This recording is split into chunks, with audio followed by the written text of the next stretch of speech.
आहात मित्रमंडळी, स्वागत आहे आपला व्लॉगमध्ये. तर आज आपण आलो आहोत माटुंगा स्टेशनला.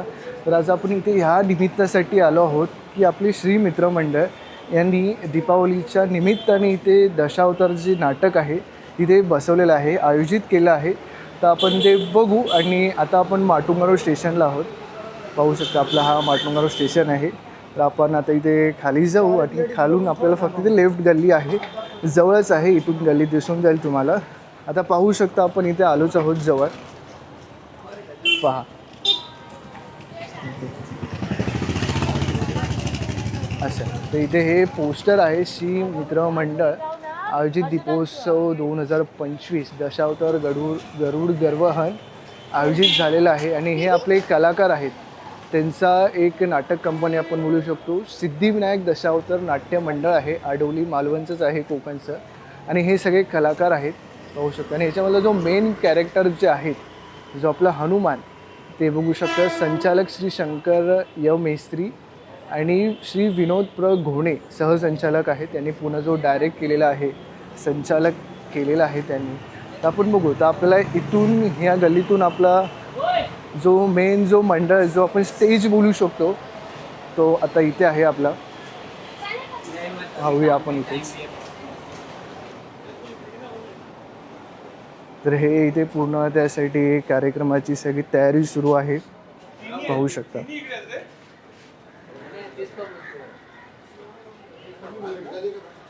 आणि हा जो मंडळ आहे, रंगमंच आहे, श्री सौ भालचंद्र नाईक रंगमंच श्री मित्रमंडळ आयोजित आहे पूर्णपणे.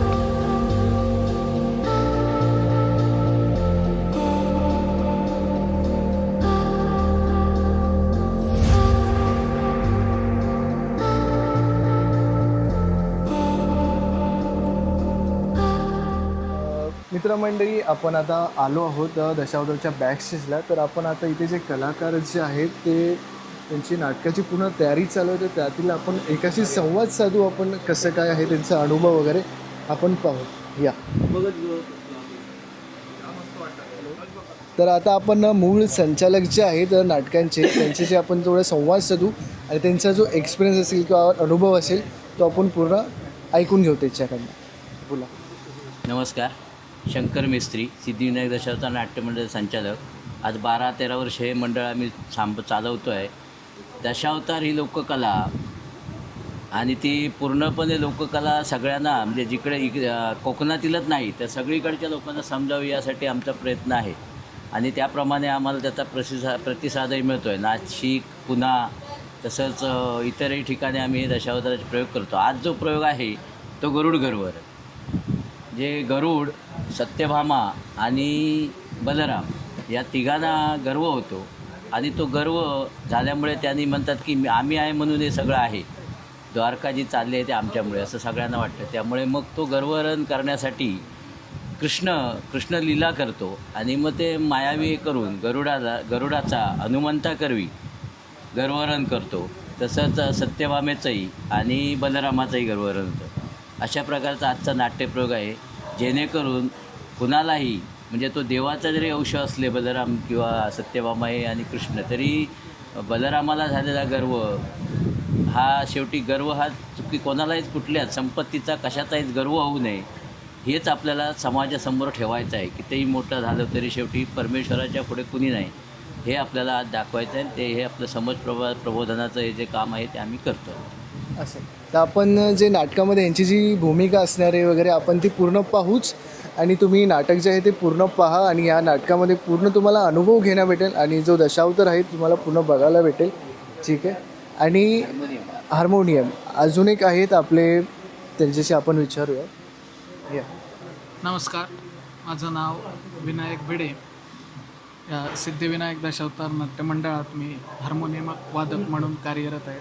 आताच जसं आमच्या कंपनीचे संचालक मिस्त्री यांनी सांगितलं की ही दशावतार कला कोकणातील जवळजवळ कमीत कमी 800 ते 900 वर्ष जुनी ही पारंपरिक लोककला आहे आणि संपूर्ण जगभरात त्याची प्रसिद्धी व्हावी किंवा लोककला आपली कोकणाची लाल मातीशी जुळलेली ही कला आज जगासमोर यावी म्हणून मुंबईसारख्या ठिकाणीही आपले कामधंदे सांभाळून प्रत्येकजण या दशावतार कलेचा या मंडळातील जे सभासद आहेत ते प्रचार प्रसार करत आहेत.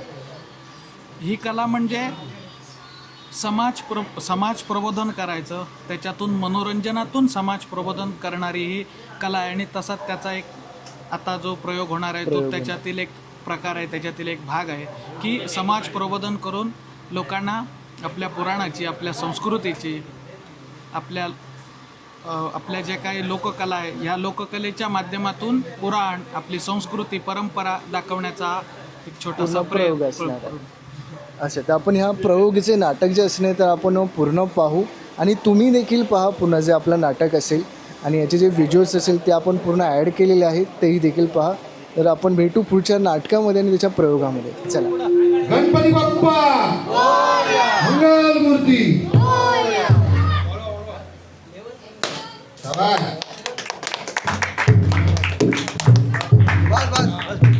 बस पायरीच्या खाली ठेवला तरी चालेल.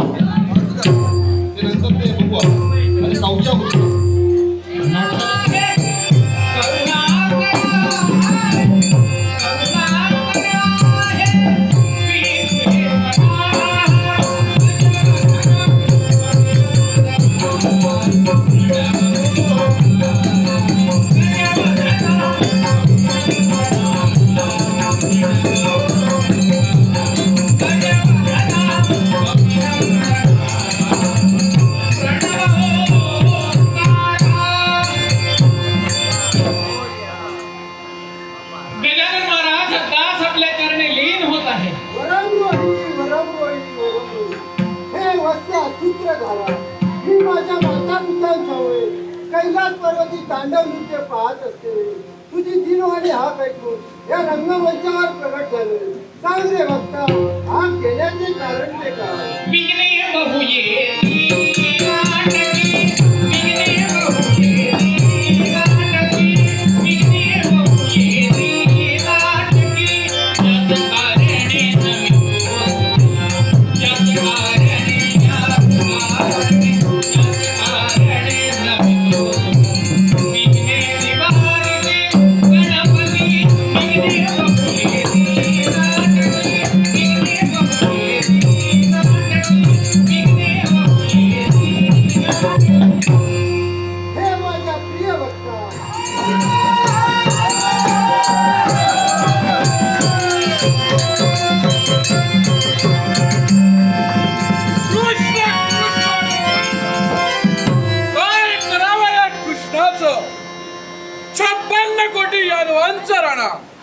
द्वारकाधीश बलराम दादा या द्वारकेचा अधिपत्य मी करतोय. सारी द्वारका कशी आमच्या नावाने दुमदुमून चाललीये, पण काय उपयोग त्याचा? होय होय, काय उपयोग त्याचा? सारं काही व्यर्थ जात आहे. कुणामुळे? तर कृष्णामुळे. होय, सारा व्यर्थ जात आहे कृष्णामुळे. आम्ही कमवावा आणि कृष्णाने घालवावा. या यादवांना न्याय देतोय. अरे पण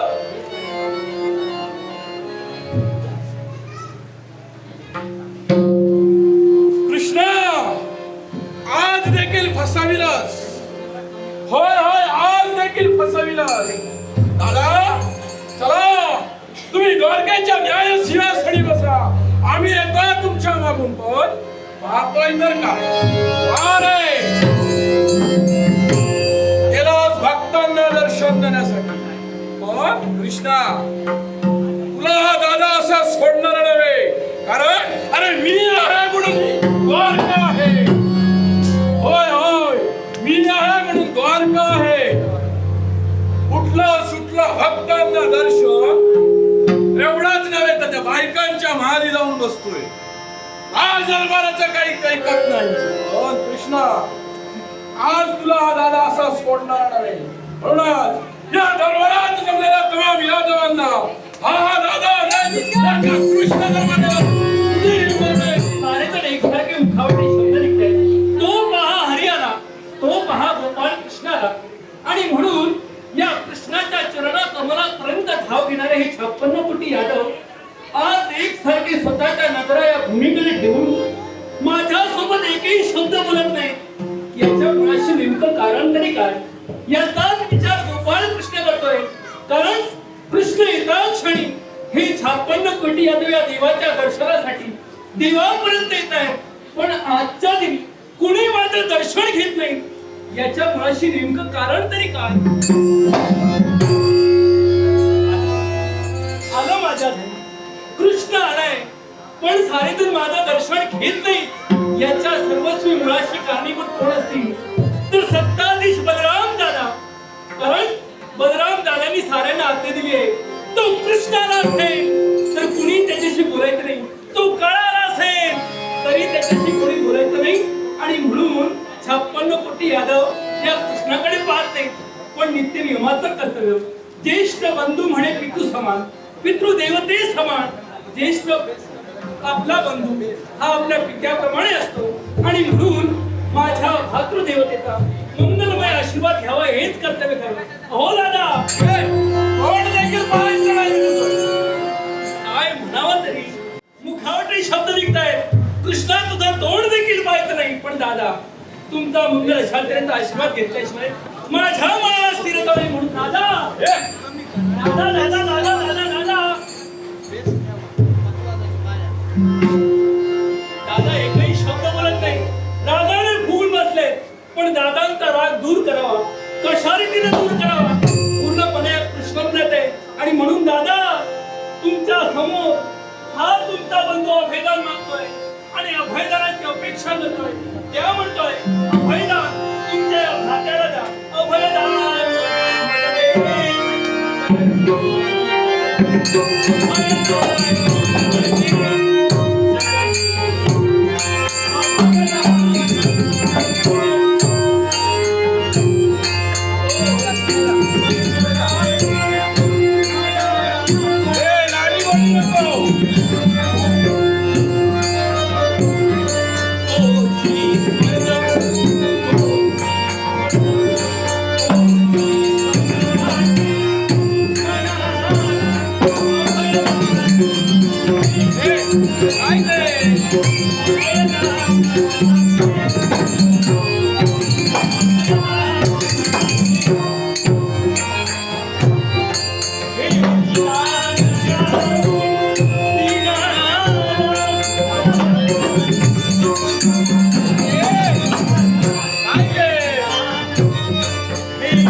तुम्ही मला आशीर्वाद दिला, प्रेमानं जवळ उडला, प्रसाद दिला. तो कशासाठी? याला कारणीभूत तू.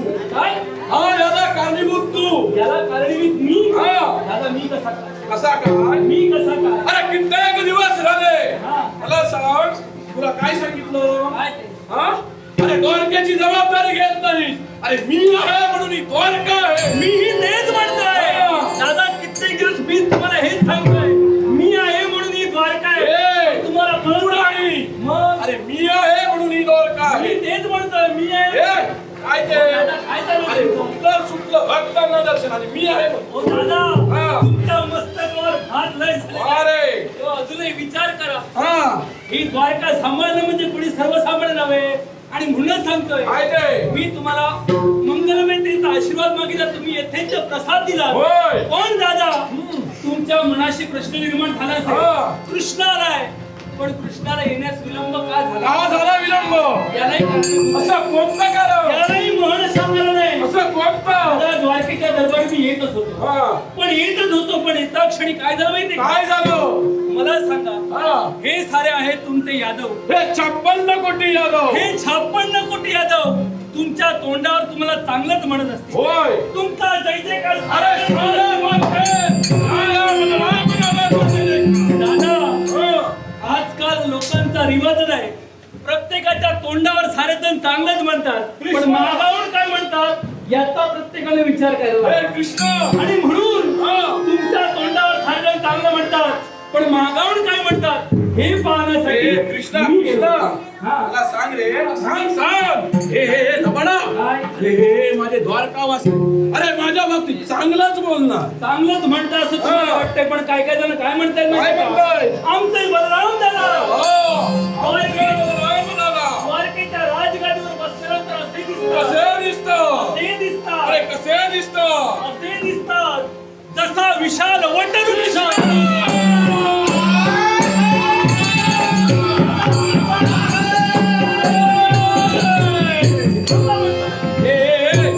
कृष्ण.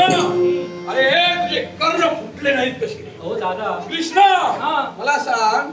अरे हे द्वारकावासी अरे तुझ्या दादाला वट्टा वृक्ष. अरे तोही कृष्ण.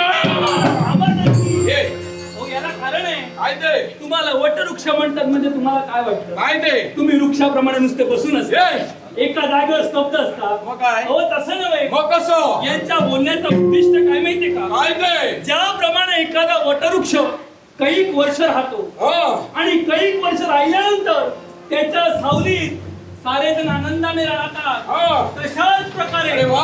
द्वारकेचे बलराम दादा राजगादीवर बसल्यानंतर हे 56 कोटी यादव त्याच्या सावलीत आनंदाने अरे वा राहतात. वा वा. हा. म्हणजे 56 कोटी यादव आमच्या सावलीत आनंदाने. वा ऐकून समाधान वाटतं. हा. मला असं वाटलं काय ते? तुम्हाला विश्रांतीची गरज आहे कृष्ण विश्रांतीची गरज नाही. हा. काय माहिती आहे का? या द्वारकेची राजसूत्रे तुझ्या हाती देऊ. माझ्या हाती तुझ्या हाती देऊ. दादा थांबा काय ते? मला द्वारकेची राजसूत्र जमणार नाही का? मला ते काही जमणार नाही कृष्ण. तुमचं तुम्हाला राहू दे अरे माझा माझ्याजवळ आहे. हा. पण ही द्वारकेची राजसूत्रे तुला सांभाळावी लागतील. दादा. काय ते? मला एका जागेवर बसणं शक्यच नाही तुला एका जागेवर बसावं आणि लागेल. त्याहीपेक्षा तुमची कशी एकच आहे माझ्या अनेक भाग आहेत त्याच्याकडे लक्ष द्यायला अरे माझी एक आहे तिच्याकडे जायला मला वेळ एक तरी मला- तुला जाता जायचं आहे. दादा एक जरी सोडून गेली हा. तरी मला उपाशी राहिला होय. तेव्हा दादा ही जबाबदारी मला जमणार नाही. तुम्ही काय सांभाळा. सांगतोय? हे. काय ते? हे लबाडा. बैस. म्हणजे राजा ही राजआज्ञा आहे. राजाज्ञा ही राजआज्ञा तुला मोठ्या मानावी लागेल. आवाजाने मोठ्या आवाजाने मला हा. ठीक आहे तुम्ही ज्याप्रमाणे सांगा त्याप्रमाणे हा पुष्कर राहणार आहे कृष्ण क्षणात ही राजआज्ञा तुझ्या बसलो. निघाला विश्रांती. कृष्ण हे असं कसं? अरे तुझ्या हाती राजआज्ञा दिली पण काहीतरी कुजबूज ऐकू यावं लागली. बरोबर आहे हे राजसत्ता मिळाल्यानंतर आपल्या विश्वासाची हे ठेवायला कृष्ण पाहिजे. क्षणासाठी आणि क्षणासाठी असा आहे. हो. असा आहे. हो. इतका आहे.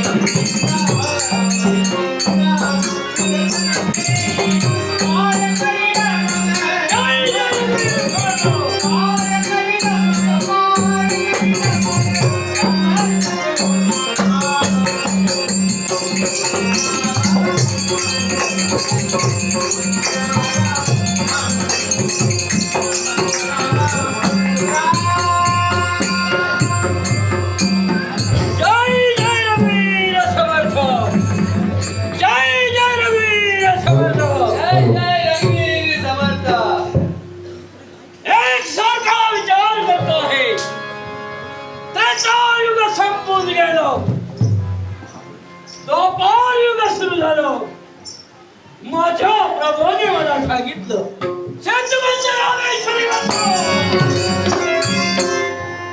एक सारखा मी माझ्या देवाची भक्ती करतो आज माझ्या देवाचं दर्शन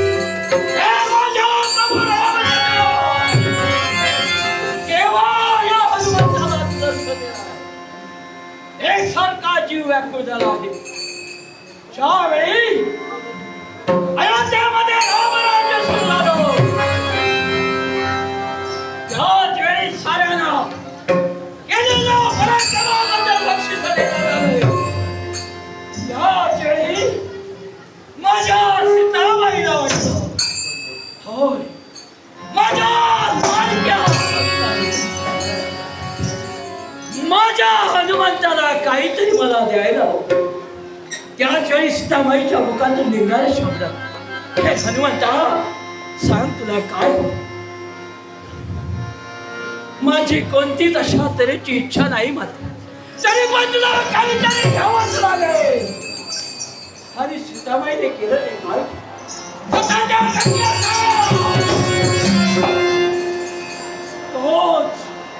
तोच अशुद्ध मोत्याचा या हनुमंताच्या कंठीला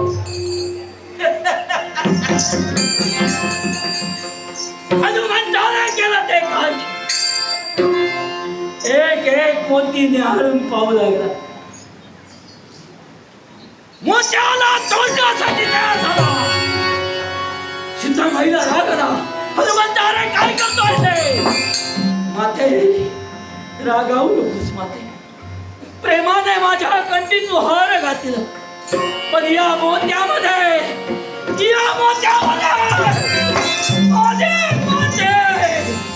या मोत्यामध्ये माझा राम नाही. माझा राम नाही. हे हनुमंता एवढा मोठेपणा सांगतोयस फक्त सका हनुमंता म्हणून जगाला ओरडून सांगतोय. मग सांग या मोत्यात तुझा राम नाही, तुझ्या देहात तरी तुझा राम आहे.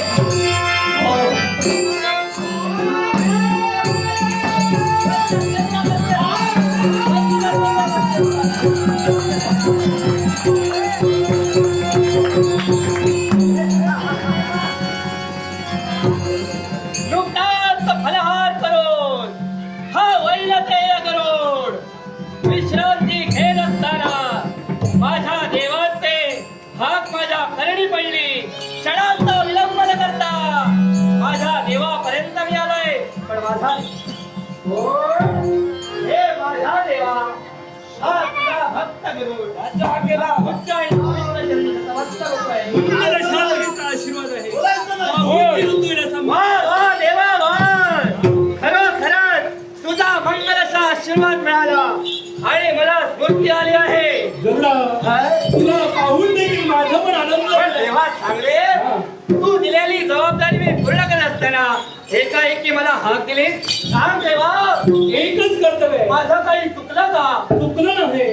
तुझ्या माती कर्तव्य या द्वारकाधीश बलराम दादाला द्यायचंय उडाला आणि म्हणून तुला इथपर्यंत सांग देवा तुझ्या मुखातून काय शब्द निघाले?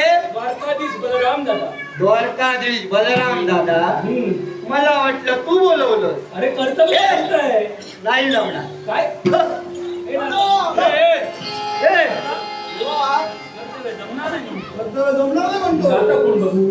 दादा तुला सुटतो आनंद शब्द राहू दे. जमणार नाही म्हणतो. जमणार नाही म्हणतो. मग आता काय करूया? कारण आहे. कारण आहे म्हातारा दादा.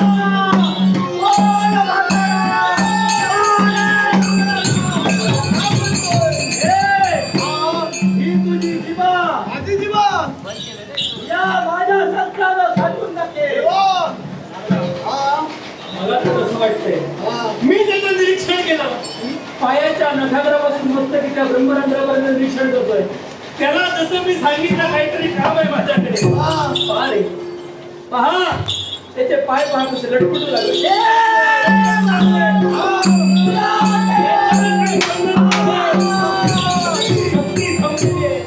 हो दादा तुम्ही दुसरा कोणतरी पहा. त्याच्यानं काही जमणार नाही. याला तिथं पाठवून उपयोग नाही. हे देवा काय प्रथमतः मला कर्तव्य तरी सांग. कर्तव्य ऐकूया. ऐक कर्तव्य काय ते हा. कर्णई नामक वन आपल्या द्वारकेत आहे आणि त्या द्वारकेत एक अंगुष्ठ मात्र मरकट आणलं आहे आणि त्याला शासन करण्यासाठी तुला इथपर्यंत हे देवा काय काय घडावं तरी काय? काय म्हणजे एवढा अंगुष्ठ एवढा हा अरे एवढाचा हा तो बदबड हा आणि त्याला घालवण्यासाठी मी जाऊ. तुला बोलवलंय. अरे या बलराम दादांच्या सैन्य नाही काय? अरे त्यांचा एकही विरा नाही. अरे तू त्याच्यासाठी योग्य आहे म्हणून तुला बोलवलं नाही. हो, हे देवा होय काय ते घ्यायचं असेल तर मोठं काम दे. मोठं काम हे एवढं काम मला जमणार नाही. मी निघालो. अरे काय चाललंय का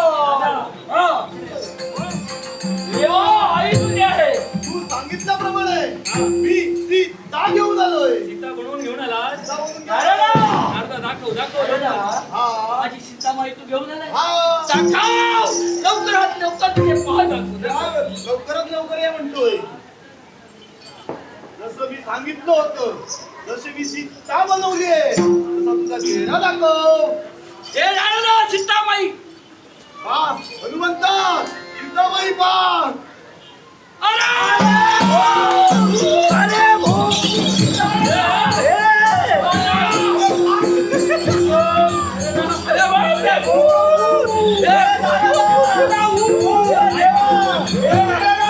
काय केलंस का ही सीता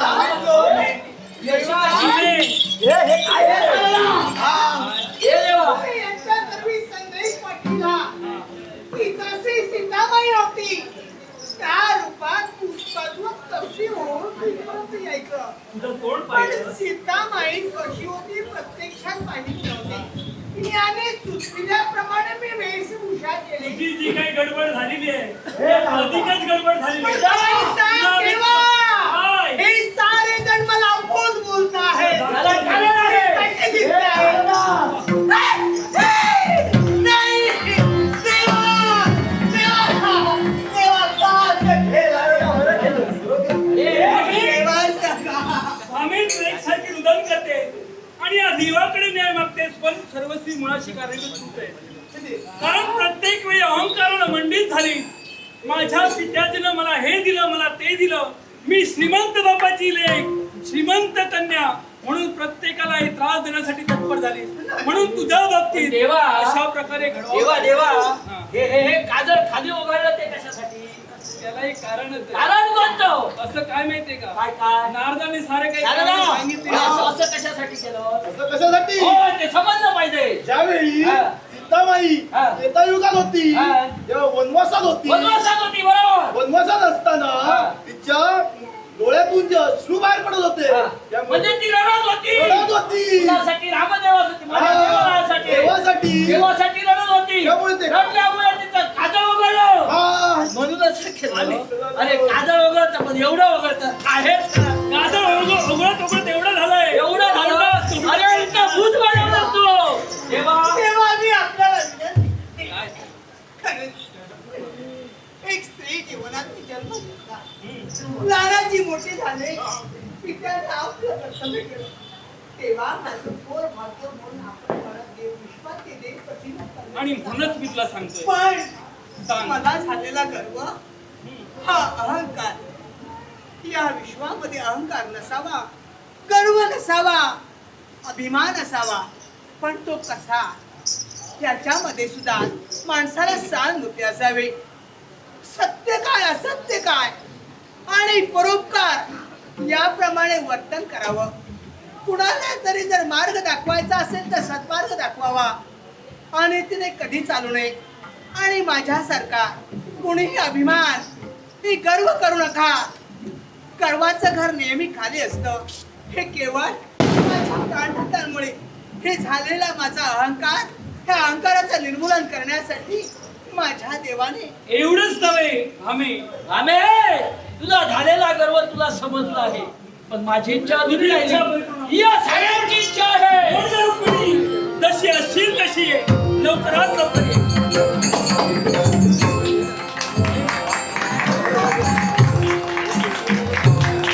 देवा धन्य धन्य झाला हा तुझा भक्त.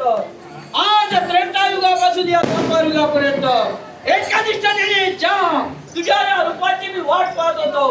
राम लक्ष्मण जानकी जय बोलो हनुमान की. देवा जय बोलो हनुमंता, तू कोणी सर्वसामान्य नव्हेस. गरुड तूही कोणी सर्वसामान्य नव्हे. हा देवा तुमच्या दोघांचं महत्व यावेळी पुढे येणाऱ्या कलियुगात मी ठेवतोय. रीतीने कशा रीतीने माहितीये का? माझे भावी भक्तजन पुढे येणाऱ्या कलियुगात माझं मंदिर स्थापन करतील. शस्त्र आयुध माझ्याकडे काही नसतील आणि असं माझं मंदिर उभा करतील आणि त्या मंदिरात मी कटेवर हात ठेवून उभा राहणार आहे. आणि त्या कटेवर हात ठेवून उभा राहिलेल्या असलेल्या माझ्या मंदिरात तुम्हा दोघांचं प्रतीक म्हणून एक गरुड खांब आणि हनुमंत, या गरुडाचा खांब आणि दुसरा हनुमंत खांब त्या मंदिरात प्रस्थापित करतील. आणि माझं दर्शन घेण्या अगोदर तुम्हा दोघांना आलिंगन देतील आणि तदनंतर या देवाचं दर्शन घेतील. ती भक्ती परिपूर्ण होईल असा माझा साऱ्यांना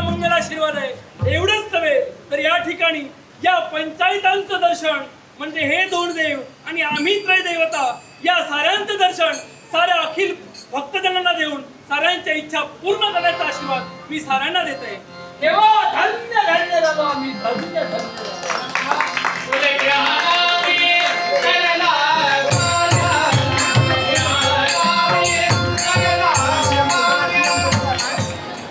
येथे गरुड गर्वहरण हा आमच्या सिद्धिविनायक दशावतार नाट्यमंडळाला जो नाट्यप्रयोग सादर करण्याची संधी इथल्या सर्व कार्यकर्ते पदाधिकारी आणि तुम्ही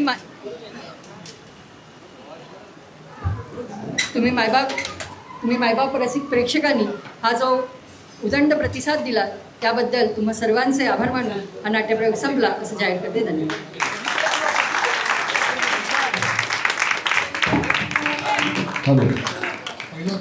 पहिला सोड मी या ठिकाणी रंजन आपल्याला विनंती करतो की आपण अक्षतारांच्या या ठिकाणी पुष्पगुच्छ आणि शाल देऊन या ठिकाणी सन्मान करा.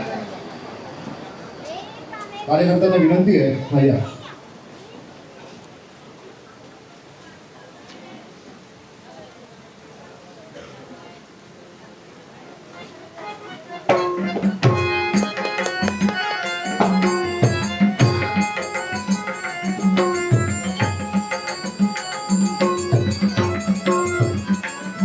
त्याचप्रमाणे मी विलासनी धानजी यांना विनंती करतो की हर्षलाताईंचा देखील आपण या ठिकाणी सन्मान करावा. आपण दिवाळीचे एक सण असताना वेळेत वेळ काढून आपण येता आणि एवढा वेळ बसता बरं वाटतं.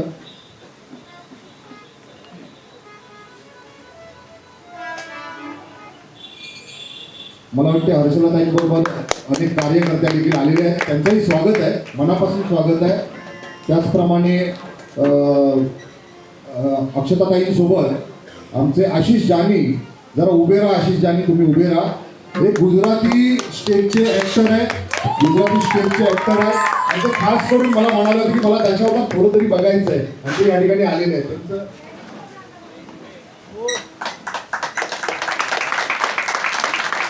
त्याचप्रमाणे शिवाजी मुळे आपल्याला विनंती आहे की या ठिकाणी संदीप तांबे जे धारावी विधानसभा भारतीय जनता पक्षाचे महामंत्री म्हणून काम करत आहेत, ते आज आपल्या कार्यक्रमाला आले. त्यांनाही आपण या ठिकाणी शाल आणि पुष्पगुच्छ देऊन त्यांचं या ठिकाणी स्वागत करावं.